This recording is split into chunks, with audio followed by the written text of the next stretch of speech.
Bonjour tout le monde, c'est un réel plaisir d'être parmi vous aujourd'hui et pour cela je remercie le comité d'organisation de ce congrès pour la qualité d'organisation et la qualité surtout du programme et les thématiques. Donc on m'a chargé de discuter un petit peu de la variabilité glycémique. Je tiens à spécifier que c'est un événement sponsorisé par le laboratoire Phi by Helix Bio, que je remercie vivement. Vous savez tous pourquoi on s'acharne à parler du diabète? Parce que simplement c'est un fléau mondial. Le nombre se compte par des millions à travers le monde, et au Maroc aussi. Il y a plus de 2,5 millions de diabétiques, 2,2 millions en prédiabète, donc ils n'attendent qu'à devenir diabétiques par la suite. Et du coup, le chiffre est lourd. La prise en charge, ça commence par la médecine de famille, et donc la prise en charge doit être correcte dès le départ. Cette prise en charge constitue un challenge dans la prise en charge du patient, dans son éducation, mais surtout dans le choix du traitement qu'on va donner. Un bon traitement, c'est un traitement qui va conduire à un bon contrôle glycémique, mais c'est un contrôle glycémique qui doit être le plus proche de l'optimal, avec minimum d'effets secondaires à court terme et à long terme, et c'est un traitement qui doit être accessible, sûr et efficace. Mais que veut-on dire par un bon traitement antidiabétique?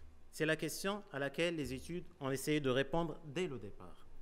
Initialement, la plupart des études de mortalité sur le diabète, l'UKPDS, Advance, Accord et j'en passe, sont focalisées sur la valeur de l'hémoglobine glyquée comme étant le marqueur de l'équilibre glycémique. Et à ce moment-là, on parlait de lower is better. Ça veut dire plus on baisse le chiffre d'hémoglobine glyquée, plus le contrôle glycémique est optimal, plus on protège mieux notre patient diabétique. Ça, c'était vrai pour les complications aussi bien microvasculaires et macrovasculaires. À ce moment-là, on se disait que l'hémoglobine glyquée, qui est en fait le reflet de l'hyperglycémie ambiante, cette hyperglycémie ambiante à la longue va entraîner une augmentation des produits de glycation et qui va donner les complications dégénératives du diabète.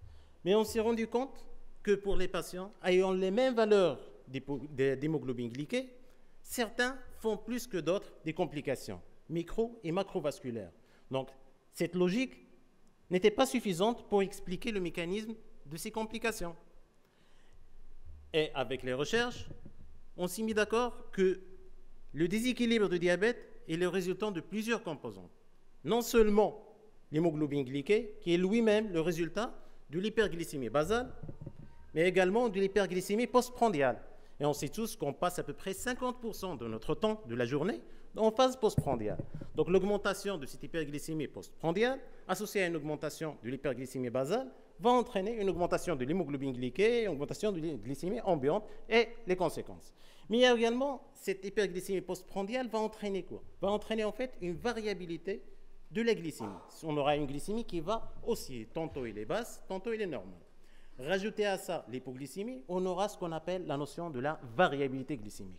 Et cette variabilité glycémique va entraîner des mécanismes, à travers des mécanismes physiopathologiques, incluant ce qu'on appelle le fameux stress oxydatif, va contribuer au développement à part entière des complications dégénératives du diabète, et ce qui va nous expliquer pourquoi certains patients qui ont la même hémoglobine glyquée que d'autres vont faire plus de complications alors que les valeurs sont pareilles.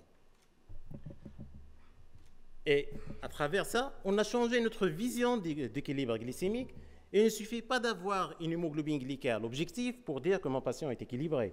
Mais là, il faut une hémoglobine glyquée contrôlée avec un minimum d'hypoglycémie et un minimum de variabilité glycémique. Et la notion de bon traitement antidiabétique a changé, ce qui a mené au changement des différentes recommandations. Si vous vous rappelez bien, les recommandations jusqu'à 2012-2013, on se basait sur l'hémoglobine glyquée, puis il y avait la notion de l'individualisation, atteindre l'hémoglobine glyquée avec le minimum d'hypoglycémie, et actuellement, on parle de bon équilibre, c'est surtout le risque cardiovasculaire et maladie rénale. On ne fait plus le focus exact sur le chiffre, mais plutôt sur la totalité du patient et son profil dégénératif. Ça nous mène à parler de l'efficience thérapeutique, et c'est-à-dire l'intérêt de placer un traitement dans une stratégie thérapeutique particulière. Un traitement antidiabétique efficient, ça veut dire doit être à la fois efficace, sûr, assurant et conservant la qualité de vie de notre patient, bien sûr avec sa satisfaction, et un coût qui doit rester accessible. Tout ça va permettre à ce patient d'adhérer à son traitement et bien sûr en étant sûr qu'on va minimiser le risque des complications dégénératives dans le temps. Et donc, traiter un patient, ça revient à réduire la variabilité glycémique. Cette variabilité est triple. C'est une variabilité qui peut être intra-individuelle, au cours de la journée, intrajournalière, d'un jour à l'autre, interjournalière, et sur le long cours, qu'on peut également l'évaluer à travers la variabilité de l'hémoglobine glyquée. Et on va détailler ça par la suite. Et vous voyez comme ça sur le graphique qu'on voyait devant vous, on a deux patients, deux profils qui ont une hémoglobine glyquée à 7. C'est très bien. Mais celui en bleu foncé, ça c'est la bonne hémoglobine glyquée à 7. Parce qu'il a 7, mais c'est une moyenne qui reste à peu près linéaire. Il n'oscille pas beaucoup. Alors que l'autre, il a la même valeur, il est à 7, mais avec des deltas glycémiques qui sont très importants. L'autre, forcément, fera plus de complications dégénératives. Donc, ces complications peuvent être à court terme, parce que qui dit variabilité glycémique élevée, des risques d'hypoglycémie plus élevés. Et sur le long terme, on aura des risques de complications cardiovasculaires liés à cette variabilité spécifique et liés également aux risques engendrés par les hypoglycémies répétitives. Ajoutez à ça, la qualité de vie de notre patient sera altérée avec des événements de dépression, de l'angoisse, toujours l'anxiété de l'hypoglycémie, toujours l'anxiété, le risque des complications, et infini. L'objectif même de notre prise en charge du sujet diabétique, qui est de le bien prendre en charge et améliorer sa qualité de vie, physiquement et moralement, n'est pas atteint si on ne s'attaque pas à cette variabilité. Le problème, pourquoi on ne parlait pas, parce que c'était une entité théorique, l'objectiver, c'était un petit peu délicat.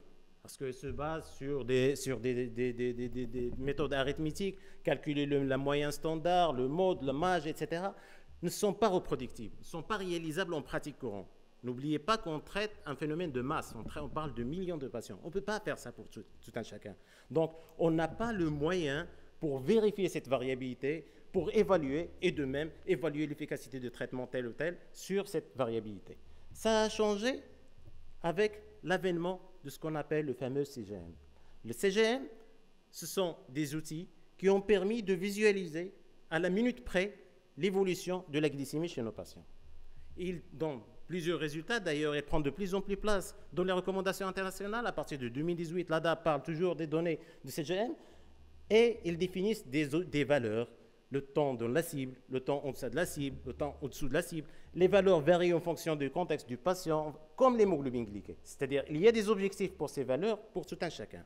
Mais il y a un paramètre très intéressant qui est relevé par les CGM, c'est ce qu'on appelle le coefficient de variabilité. Selon les études statistiques, on retient le chiffre de 36% et le coefficient de variabilité d'un patient diabétique doit être inférieur à 36. On va voir par la suite pourquoi ce chiffre-là, parce qu'il est tout simplement lié à plus de risques de variabilité, plus de risques d'hypoglycémie et plus de risques de complications. La variabilité, il faut la dissocier de la valeur de l'hémoglobine glycée, comme je viens de dire. Je peux avoir un patient à 7%, à 8%, à 10%, mais de profils de variabilité différents. Deux paramètres qui conditionnent la variabilité de façon importante, c'est la phase postprandiale et le fameux phénomène de l'aube, ça veut dire l'augmentation de la glycémie au réveil, c'est-à-dire la production du glucose au niveau du foie au petit matin. Et ils vont contribuer à cette variabilité et qui constitue à part entière une complication de ce diabète. Et là, vous voyez sur les deux graphiques, ce sont deux patients. Ce sont les données de CGM de deux patients avec 8% d'hémoglobine glyquée. Et là, vous voyez sur la première graphique A en haut, il y a beaucoup de pics hyperglycémiques et à l'opposé, on aura beaucoup plus de pics d'hypoglycémie. Le patient A va forcément avoir des complications, que ce soit aiguës liées aux aléas de l'hypoglycémie, ou chroniques comme complications dégénératives, que l'on veuille ou non, beaucoup plus que le patient B. Ça explique cette différence de profil dégénératif qu'on a chez des patients théoriquement stables, théoriquement équilibrés. Le risque hypoglycémique a bien été démontré, Et là, vous voyez que pour les patients qui ont un coefficient de variabilité moins de 20%, le risque d'hypoglycémie est négligeable. Ils ne font pas plus qu'un épisode d'hypoglycémie par mois, tout au plus. Alors que lorsqu'on augmente, ça augmente de façon drastique. Une fois qu'on passe le cap de 36%, on passe à plus d'une hypoglycémie par jour. Comme vous voyez ici, là, le point en jaune. Le risque d'hypoglycémie sévère, également, c'est la même chose, avec un risque astronomique lorsque le coefficient de variabilité passe à 44%, alors que le risque est minime une fois qu'on est en dessous de 36%. Ce n'est pas seulement les complications aiguës qui sont liées à la variabilité, mais également cette variabilité est associée à une surmortalité. Et ça a été bien démontré, comme on le voit sur cette étude, c'est surtout le facteur, le fameux MACE, les événements cardiovasculaires majeurs, à savoir la mortalité d'origine cardiovasculaire, les AVCI et les événements, les IDM non mortels. Et là, on constate que l'incidence de ces événements augmente avec ce fameux coefficient de variabilité. Ça veut dire que plus le patient a un diabète instable, que plus le patient a des chiffres glycémiques qui aussi souvent, tantôt hyper, tantôt hypo, plus le patient fera des complications cardiovasculaires, ça veut dire qu'il fera plus de macroangiopathie grave, il risque de faire des AVC, des IDM et bien sûr augmenter la mortalité. La microangiopathie elle aussi, et ça vous le connaissez tous bien sûr, on vous dit souvent il ne faut pas rapidement équilibrer le patient. Il ne faut pas que le patient fait plus d'hypoglycémie parce qu'il va majorer, il va aggraver les complications dégénératives, il va aggraver sa rétinopathie parce qu'ils sont vraiment sensibles ces phénomènes d'oscillation. On parle de la microvascularisation, ce sont des phénomènes osmotiques, l'osmolarité qui va augmenter, on va augmenter le risque thrombogène, l'hypoglycémie avec la souffrance cellulaire et les cellules vont osciller entre ces deux paramètres et ça va finir par créer une dégénérescence rapide, une aggravation rapide de ce qui est microvasculaire, notamment les yeux, notamment les reins et également les nerfs. L'hypoglycémie, ça aggrave la neuropathie diabétique. Et l'hypoglycémie augmente avec la variabilité glycémique. Et on a des patients qui étaient bien jusque-là, on introduit un jour un traitement X ou Y, et commencent à faire des hypoglycémies, ils compensent par l'hyperglycémie, il va vous faire une neuropathie hyperalgique. Parce que tout simplement, cette variabilité est associée à une augmentation d'incidence des événements neurodégénératifs chez le patient diabétique. Ça, concernant la variabilité à court terme, mais la variabilité à long terme, on peut également l'évaluer sur la base de la variabilité de l'hémoglobine glyquée. Et là, il y a la fameuse notion de ce que, comme a dit le professeur Gondouze tout à l'heure, c'est l'inertie thérapeutique. Pour l'organisme, on tolère. On est à 7%, il grimpe à 7,5%, à 8%, à 8,5%, on se dit, tiens, là, il faut peut-être intensifier, on intensifie, on va faire baisser notre patient à 6% par exemple. Et rebolote, on temporise, on remonte à 8-9% et on commence. Ça crée une variabilité. Et pour l'organisme, il y a ce qu'on appelle la fameuse mémoire métabolique. Il garde la mémoire des séquelles de souffrance. Les parois vasculaires ont souffert lorsqu'il était à l'hémoglobine glyquée à 8%, même si je le ramène à 6%, il va garder les séquelles des 8%. Donc, et continuer ça, étaler ça sur le temps, on aura forcément une augmentation du risque de complications dégénératives et une augmentation de mortalité, comme ça a bien été démontré sur cette étude-là, où plus la variabilité de l'hémoglobine glyquée augmente, plus notre patient, ça veut dire aussi entre des valeurs élevées et des valeurs basses d'hémoglobine glyquée, plus le risque de mortalité sur le long terme est augmenté. Donc, pour récapituler, abstraction faite de la valeur de l'hémoglobine glyquée, la variabilité glycémique à elle seule est associée sur le plan complications aiguës à une augmentation du risque d'hypoglycémie et de la mortalité associée à cette hypoglycémie, et sur le plan dégénératif à une altération de l'état cognitif via les hypoglycémies également, une augmentation du risque de maladie cardiovasculaire, augmentation du risque cardiovasculaire qu'on cherche tous, et vous savez actuellement qu'il est au centre de notre prise en charge du sujet diabétique, et une augmentation des complications microangiopathiques telles que la rétinopathie, la néphropathie, la neuropathie diabétique. Donc, pour répondre aux exigences de traitement d'un patient diabétique, réduire le risque cardiovasculaire de notre patient diabétique doit passer inéluctablement par la réduction de cette variabilité glycémique. Maintenant, est-ce qu'on va exiger que chaque patient va avoir une évaluation de variabilité? Non, mais dans notre stratégie thérapeutique, on doit choisir des traitements avec des preuves sur un minimum de réduction de variabilité glycémique. En d'autres termes, on doit réduire les hypoglycémies. Donc, un traitement efficace sur la variabilité glycémique, c'est un traitement à un minimum de risque d'hypoglycémie. Un traitement efficace sur la variabilité glycémique, c'est un traitement qui gère plus les glycémies postprandiales. Et bien sûr, un traitement qui fait ça et qui a des preuves en sécurité cardiovasculaire, on sait indirectement qu'il a déjà fait preuve du moins de variabilité glycémique parce que le contrôle glycémique et la variabilité et bien sûr la réduction de l'hémoglobine glyquée. Et là, comme vous voyez, réduction à court terme de variabilité, réduction de l'hypoglycémie, maintien de cette variabilité minimale sur le long terme, réduction de l'hémoglobine glyquée, ça va améliorer la mémoire glycémique et bien sûr protéger le système cardiovasculaire et du coup protéger la vie de nos patients diabétiques. Maintenant, devant ça, est-ce qu'on peut la réduire? Est-ce qu'on peut réduire sur le plan thérapeutique cette variabilité chez les diabétiques de type 2? Est-ce qu'on peut tout réduire? Agir sur l'hémoglobine glyquée et également sur la variabilité glycémique. C'est ce que cette étude va essayer de nous montrer. C'est une étude qui a été menée sur 376 patients et qui a évolué différents schémas thérapeutiques qu'on utilise. C'est une étude française, mais c'est pas loin de ce qu'on fait ici au Maroc. Ce sont des patients diabétiques de type 1, schéma insuline multi-injection, diabétiques de type 2 sous mesure génétique seule ou metformine, sous metformine inhibiteur DPP4 ou sous sulfamide. Ce sont les traitements qu'on utilise communément dans notre pratique quotidienne.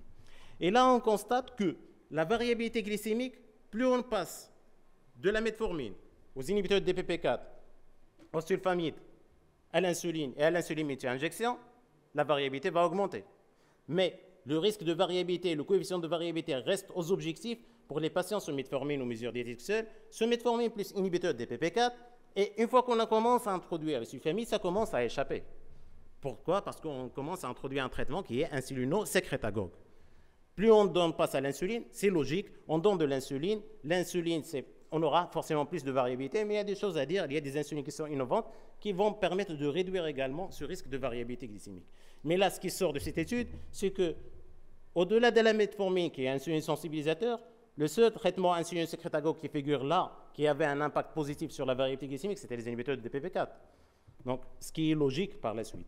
Donc, on va faire le focus durant cette présentation sur les inhibiteurs de DPP4, mais on va voir avant que la différence de variabilité glycémique impacte également le risque d'hypoglycémie. Moins j'ai de variabilité, moins j'ai d'hypoglycémie, que ce soit à l'intérieur du même groupe, du même traitement, que ce soit en comparaison avec les autres groupes. Donc, qui dit réduire la variabilité glycémique, dit réduire le risque d'hypoglycémie, risque de complications aiguës, risque de complications chroniques. Donc, ça a été relaté sur cette méta-analyse qui a regroupé les différentes études, incluant les antidiabétiques qu'on utilise actuellement et leur action sur la variabilité glycémique. Et ce qui sort, qu'avec l'insuline et les sulfamides, on aura une augmentation du risque de variabilité glycémique. Pour les insulines de 12e génération, donc l'augmentation, le risque de variabilité augmente en passant de l'insuline humaine aux insulines analogues. Basal, par exemple, si on prend le modèle de basal, plus de variabilité avec la MPH, moins avec la basale de première génération, mais le risque il est minimal avec les basales de deuxième génération qui ont l'atout de plus, c'est avoir plus de durée d'action et plus un plateau sur l'insuliноsécrétion, du coup moins de variabilité glycémique. Néanmoins, le risque de variabilité reste augmenté par rapport aux autres thérapeutiques. Les thérapeutiques qui sortent avec le minimum, c'est surtout la classe des incrétines et particulièrement les inhibiteurs de DPP4, également les analogues de GLP-1 qui font réduire la variabilité glycémique, les glyphosines, comme il vient de dire, les alpha-glucosidases, oui, mais ça reste un traitement qu'on utilise rarement, vu son efficacité minime dans le traitement de diabète. Alors, concernant les inhibiteurs de DPP4, pourquoi ils donnent moins de variabilité glycémique? Parce qu'ils se basent sur le principe des incrétines. Les inhibiteurs de DPP4, vous connaissez tous, ce sont des molécules qui bloquent la dégradation de la dipeptidase, le 4, qui détruit le GLP-1 endogène. Et cette GLP-1 va être sécrétée par le tube digestif et qui va stimuler l'insuliноsécrétion. D'accord? Cette insulinosécrétion est stimulée en postprandial. Donc, premièrement, il va agir sur la glycémie postprandiale, le premier facteur de la variabilité glycémique. Mais au-delà de l'insuliноsécrétion, il a d'autres actions. Il agit par exemple sur c'est la néoglycogénèse hépatique impliquée dans le phénomène de Loeb. Donc on aura moins de phénomène de Loeb qui explique moins de variabilité. il va agir sur la vidange gastrique. On n'aura pas la vidange rapide et du coup le pic glycémique postprandial. Donc, c'est un ensemble, ça vient du mécanisme d'action de cette classe thérapeutique-là qui répond parfaitement à la pathogénèse de la variabilité glycémique. Donc, raison pour laquelle ce sont des molécules qui ont fait preuve sur la variabilité glycémique à travers les études. On prend par exemple la sitagliptine, et là, c'est un traitement qui a prouvé sa sécurité cardiovasculaire. Et on a vu que pour avoir la sécurité cardiovasculaire, ça veut dire qu'on aura le contrôle qui est optimal sur les 3 paramètres, incluant l'hypoglycémie et la variabilité glycémique. Ça a été démontré chez les patients donc à travers l'étude TECOS, donc par réduction des 4 points de MACE, sont augmentés également par la variabilité, et la réduction des hospitalisations pour infarctus de myocarde, pour hospitalisation pour insuffisance cardiaque. D'ailleurs, le point fort de sitagliptine par rapport aux autres gliptines, c'est l'innocuité par rapport à l'insuffisance cardiaque, contrairement par exemple à la saxagliptine et à l'allogliptine. En plus de ça, il y a moins de risques d'hypoglycémie avec cette classe thérapeutique. Et comme on voit là, sur cette slide, le risque d'hypoglycémie est minimal avec la sitagliptine et les inhibiteurs de DPP4 de façon générale, comparativement aux autres classes thérapeutiques, notamment les sulfamides, les insulines, bien sûr, on va parler. Ils font un peu moins de risque d'hypoglycémie par rapport aux analogues de GLP-1, mais même pour les analogues de GLP-1, le risque hypoglycémique est minime. D'accord ? Donc, tout ça veut dire que ce sont des traitements qui, a priori, gèrent bien cette variabilité. Ce qui a bien été démontré par cette étude, qu'on appelle l'étude Optima, et qui a été dédiée à évaluer les inhibiteurs de la DPP4, en l'occurrence la sitagliptine et la vildagliptine, et leur action sur la variabilité glycémique. Ils ont pris des patients sous metformine seule et ils ont intensifié par sitagliptine dans un brin et vildagliptine dans l'autre brin, et ils ont évalué les données de la CGM avant le début de traitement et après le début de traitement. Le résultat était concluant sur la réduction des différents paramètres, à savoir la médiane de glycémique, le coefficient de variabilité dans les 2 brins. Et cette étude a conclu que l'ajout d'un inhibiteur de DPP4, que ce soit la sitagliptine ou la vildagliptine, permet une réduction de la variabilité glycémique chez le patient diabétique. Donc, pour conclure, la variabilité glycémique, ce qu'il y a à retenir, c'est que la variabilité glycémique correspond à ces fluctuations de la glycémie, que ce soit à court terme, intrajournalière et interjournalière, et que ce soit sur le long terme, sur les données de l'hémoglobine glyquée. Bien sûr, on la sent de façon tangible grâce à l'avènement des CGM. Cette variabilité, associées aux autres composantes de l'équilibre, associées à l'hypoglycémie, à l'hyperglycémie ambiante, sont des facteurs de complication. Donc il ne suffit pas de regarder, d'avoir un patient qui a 7%, 6% d'hémoglobine glyquée pour dire que mon patient est bien équilibré et qu'il est à l'abri du risque de complications. Donc je dois gérer sa variabilité. Donc la réduction passe par l'utilisation des thérapeutiques qui exposent au moindre risque de variabilité. Donc dans notre choix thérapeutique, ce n'est pas le plus puissant qui est le mieux, mais le traitement qui donne le plus de stabilité, qui est le mieux et qui est à privilégier. Et dans le tas, entre les thérapeutiques, les inhibiteurs de DPP4 constituent également une option qu'on utilise de plus en plus dans notre pratique, et c'est un moyen safe dans la gestion de cette variabilité glycémique. Je vous remercie pour votre attention, et si vous avez des questions. Merci, professeur Yahya Al-Hadi, que je rappelle, c'est un professeur en endocrinologie à l'hôpital militaire d'instruction Mohamed V, oui. Je remercie le groupe scientifique de médecine de famille qui nous a permis cet échange précieux, scientifique. On va prendre 5 minutes pour les discussions de cette séance de diabétologie, puis 5 minutes pour la pause café. Et on revient à la salle Charles Lavinille. Une question, Mounia Mouraha Sirouafi. Alors, merci professeur encore pour votre exposé. S'il vous plaît, je voudrais poser 2 petites questions, si vous permettez. Alors, en matière de variabilité glycémique, est-ce que un patient qui a un HbA1c à 7,5 avec des petites variabilités de l'hémoglobine glyquée par rapport à un patient qui a une hémoglobine à 7%, est-ce que avec des variabilités oscillantes importantes, est-ce que le pronostic de la première est meilleur? Ça, c'est ma première question. Et pour ma deuxième question, vous avez dit que la mémoire glycémique, si par exemple un patient, il était à 8%, même s'il descend par exemple à 6,5%, il garde toujours cette mémoire glycémique. Est-ce que donc il faut diminuer progressivement ou ne pas trop baisser ou... Merci de me répondre. Merci. Avec plaisir. Merci à vous. Alors, pour la question, je vais commencer par la deuxième question, c'est la question de mémoire glycémique. L'objectif de soulever la question de mémoire glycémique, ça veut dire tout simplement les complications du diabète s'installent dès le début. Donc, lorsque le patient est déséquilibré à un moment donné, à ce moment-là, on sait déjà que les complications dégénératives commencent même au stade de prédiabète.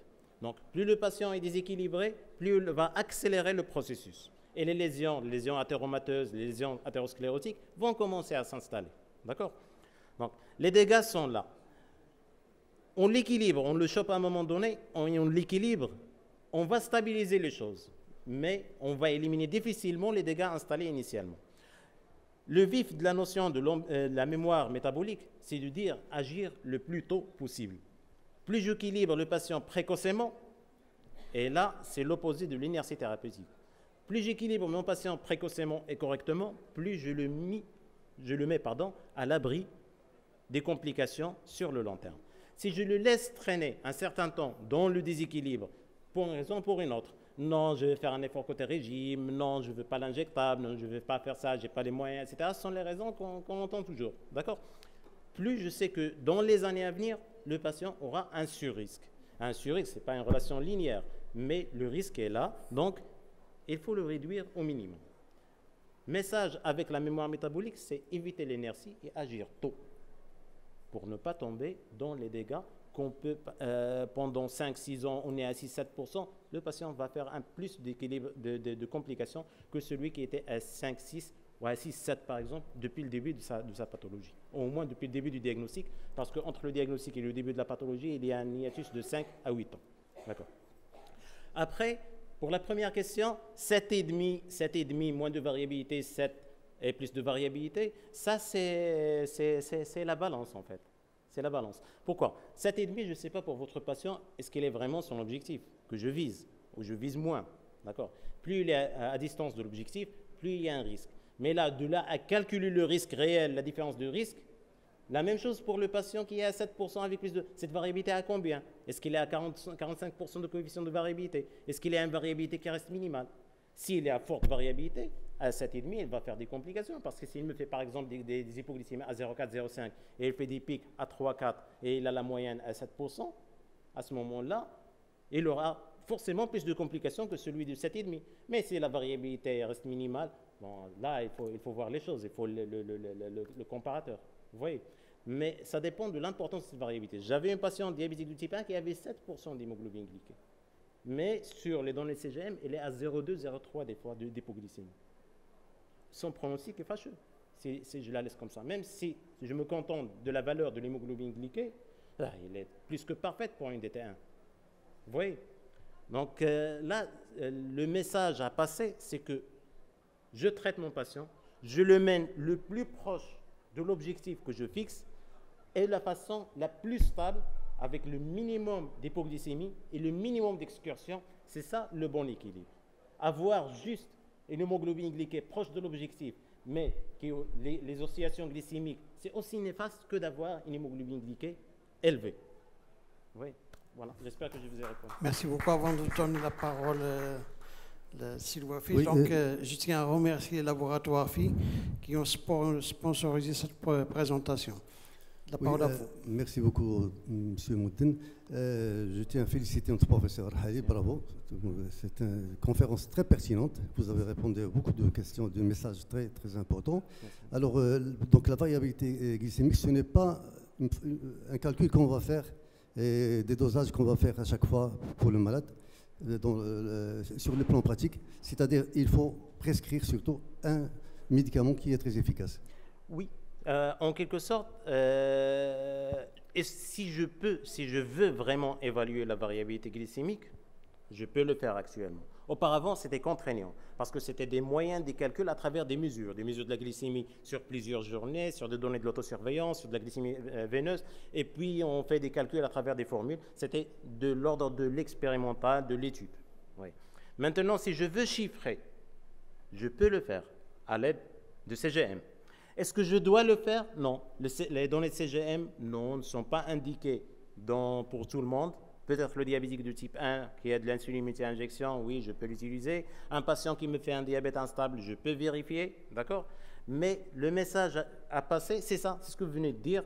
Lorsque je suis amené à traiter mon patient, dans mon choix thérapeutique, si je peux prescrire un traitement qui a des preuves efficaces sur les différents paramètres du contrôle glycémique, à savoir, il va me réduire cette hémoglobine glyquée, avec un minimum de variabilité, un minimum de risque d'hypoglycémie, c'est le médicament à privilégier. Bien sûr, en fonction du profil de mon patient et en fonction du contexte de mon patient. Et dans le tas, les inhibiteurs de DPP4 sont bien, les ISGLT2 sont bien, les analogues GLP1 sont bien. Merci beaucoup. Merci. Merci beaucoup. Donc,